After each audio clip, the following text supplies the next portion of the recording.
What is up, guys? I will admit, now that we're this far into this whole ordeal, I do miss you guys. I miss being in the classroom. I miss seeing and interacting with you guys.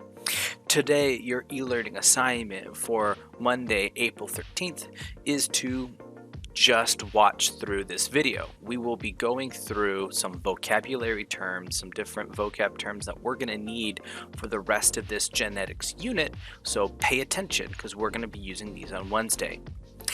First, before we get to all that, I do want to say if you have not turned in your genetics disorders project, and there are a lot of you, you're making me pretty grumpy like this cat right now. This is Lola. She's from the Animal Welfare League. Okay, if you ever want to adopt this cat, just go ahead and call the Animal Welfare League. You can't visit, sadly, but just like this cat, I'm pretty grumpy at you guys that have not turned in your projects yet. You're going to be staring at a 0 pretty soon, and that's not going to go up until you turn it in.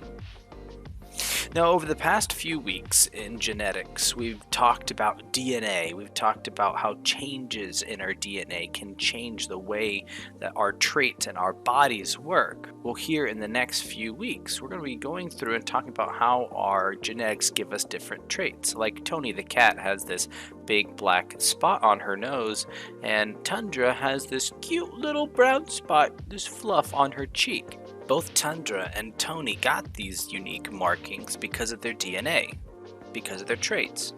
So let's talk about that. You have inherited traits and you have acquired traits. Inherited traits you get from your mom and dad. Those are on your mom and dad's DNA, so because your DNA is made up of their DNA, it's on your DNA. However, an acquired trait is a change to that DNA. During the meiosis process or mitosis process, you could have a genetic mutation, which is going to be an acquired trait. Now, what these traits are going to look like and how they're represented is determined by something's allele. An allele is a combo of genes both from your mom and from your dad on a specific part of a chromosome. Like Tundra's eye color here, which is green, with this almond eye shape for the pupil, we would look at a specific allele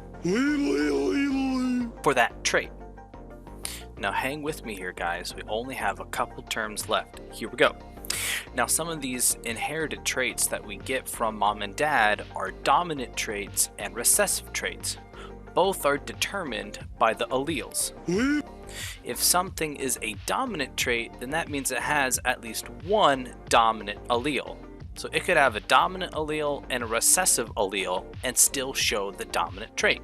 This will make a lot more sense on Wednesday. We're going to talk about these two specifically then. The last part we have is genotype and phenotype. A genotype is the specific gene representation of the alleles, and a phenotype is the physical representation of the alleles. Altogether, it's going to tell us a lot about what this organism is going to look like. Well, that's all we have today. I'll be back to you guys on Wednesday with another video. This one an actual activity for you guys to do. Have a great day and make wise choices.